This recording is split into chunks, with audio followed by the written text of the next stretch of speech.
স্বাগত সবাইকে। ভগ্নাংশের প্রশ্নের অঙ্ক, কিন্তু প্রশ্নের অঙ্কের একটা টেকনিক্যাল জায়গা, এমন একটা জায়গা নিয়ে আমরা আলোচনা করব যে জায়গাটায় বহুদিনের অভিজ্ঞতা থেকে দেখেছি বাচ্চাদের একটা বেসিক প্রশ্ন থাকে, স্যার কোন অঙ্কগুলোর ক্ষেত্রে ধরি সম্পূর্ণ অংশ, এক্ষেত্রে ধরো বাসের অঙ্ক, ধরি সম্পূর্ণ বাসটি এক অংশ, কোথায় ধরবো আর কোথায় ধরবো না, এই বিষয়টা নিয়ে আজকে আলোচনা। চলো একবার অঙ্কটার মাধ্যমে একবার বোঝার চেষ্টা করে নিই।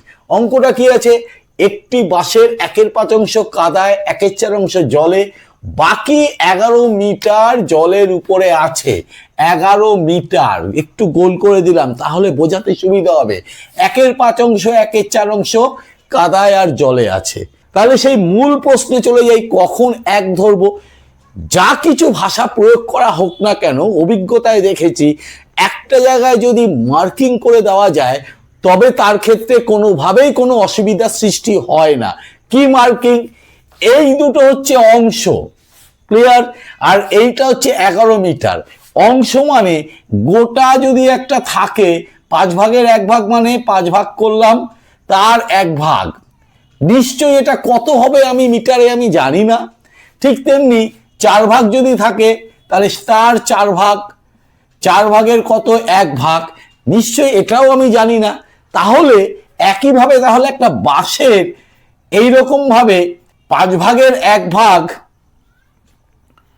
কাদায় আছে আর 4 ভাগের 1 ভাগ জলে আছে, আর বাকি এইটা আমার 11 মিটার বলে দিয়েছে অঙ্ক অনুযায়ী। তাহলে এই দুটো হচ্ছে অংশ। এই অংশের সাথে আমার এই 11 মানে এই পার্টটা আর এই পার্টটা সম্পূর্ণ এককের নিরিখে, এককের জায়গায় দাঁড়িয়ে একটা অংশ আর একটা মিটার নিশ্চয়ই এক জায়গায় আসছে না।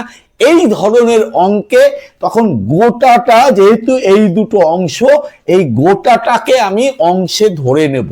ধরে নিয়ে পরে কি করতে হবে সেটা বলে দিচ্ছি, দেখে নাও। তাহলে যা কিছু আলোচনা হলো সেটা একটু লিখে নি। ধরি সম্পূর্ণ বাঁশ এক অংশ। এবার কাদায় আছে কতটা? কাদায় আছে। এক্ষেত্রেও একটা প্রবলেম হয়। কি প্রবলেম? ভালো পরীক্ষকের হাতে যদি খাতা পড়ে তাহলে ডাইরেক্ট যদি আমি 1/5 লিখে দিই কেটে দেবে। কি লিখতে হবে? একটি বাঁশের এর, সেই বাঁশটা কত? 1। তাহলে 1 এর মানে গুণ 1 গুণ 1/5 অংশ মানে 1/5ই হবে। এইটা ডাইরেক্ট আমি লিখব না। জলে আছে 1 গুণ 1/4 অংশ, তার মানে 1/4 অংশ হলো। এইবার ছবির দিকে তাকাই, এই কাদায় এই জল, টোটালটা কত? নিশ্চয়ই তাহলে এই দুটো যোগ করতে হবে। তাহলে কাদায় ও জলে আছে 1/5 যোগ 1/4, যোগটা পাশে করছি, অংশ এখানে লিখবে। 5 4 20, লসাগু হচ্ছে 5 দিয়ে 20কে ভাগ করলে 4, 4 4, 4 দিয়ে 20কে ভাগ করলে 5, 5 5, অর্থাৎ 9 20 অংশ। তাহলে এতটুকু হচ্ছে 9 20 অংশ। আমি টোটালটা কত ধরেছি? 1 অংশ। তাহলে অংশের মাধ্যমে বাকিটা বের করি। ছবিতে বোঝা যাচ্ছে এইটুকুনি বেরোবে। তাহলে জলের উপর আছে, টোটালটা আমার 1। তাহলে 1 থেকে আমার এই 9 20 বাদ যাবে। 9 20 অংশ, তার মানে কি দাঁড়াচ্ছে? 20 লসাগু বিয়োগ 20 বিয়োগ 9, অর্থাৎ 11/20 অংশ। ক্লিয়ার? তাহলে এইটুকুনি হলো 11/20 অংশ। পরিষ্কার হলো? এইবার ছবির দিকে তাকাই, এই 11/20 এটা অংশে, সেই প্রথমে চলে যাচ্ছি, আর এইটা হচ্ছে মিটারে। তাহলে দুটো দৈর্ঘ্য তো সমান। তাহলে প্রশ্নানুসারে 11 20 অংশ সমান 11 মিটার। এবার আমাকে প্রশ্নে বলেছিল বাঁশটির দৈর্ঘ্য কত। বাঁশ কত ধরেছিলাম? 1 অংশ। এইখানে আমি 1 অংশ ধরে নেব। 11 ভাগ 11 20, ভাগটা একবারে উল্টে দিলে 20/11, 11 11 কেটে গেল, তার মানে 20 মিটার। বেরিয়ে গেল 20 মিটার। এক অংশ মানে সম্পূর্ণ বাঁশ, তাহলে সম্পূর্ণ বাঁশটির দৈর্ঘ্য কত দাঁড়িয়ে গেল? 20 মিটার দাঁড়িয়ে গেল। তাহলে এক অংশ কোথায় ধরা হবে নিশ্চয়ই বোঝা গেল। চলো আর একটা অঙ্ক দেখে নিই আমরা। এক ব্যক্তি তার ঋণের 13/5 পরিশোধ করার পরে দেখলেন যে তখনও 400 টাকা ঋণ রয়েছে। তার কত টাকা ঋণ ছিল? প্রথমেই তাহলে ওই বেসিক জায়গাটা আমাদের বুঝতে হবে যে আমরা কখন এক ধরবো, যখনই এই ভগ্নাংশ আর এরকম টাকা অন্য একটা ইউনিট, টাকা হতে পারে, মিটার হতে পারে, ফিট হতে পারে, অনেক কিছু হতে পারে, যখন মিলেমিশে থাকবে তখন একটা থেকে আর একটা ট্রান্সফার করার জন্য সবসময় সম্পূর্ণটাকে এক অংশ ধরে নেবে। তাহলে সম্পূর্ণ ঋণ এক অংশ হয়ে গেল। এইবার কতটা পরিশোধ করেছে? পরিশোধ করেছে সমান সম্পূর্ণ ঋণের, কিন্তু মিস করো না, অর্থাৎ এর মানে গুণ 5/13 অংশ, অর্থাৎ 5/13 অংশই দাঁড়ালো। ক্লিয়ার? এইটা পরিশোধ মানে শোধ হয়ে গেছে।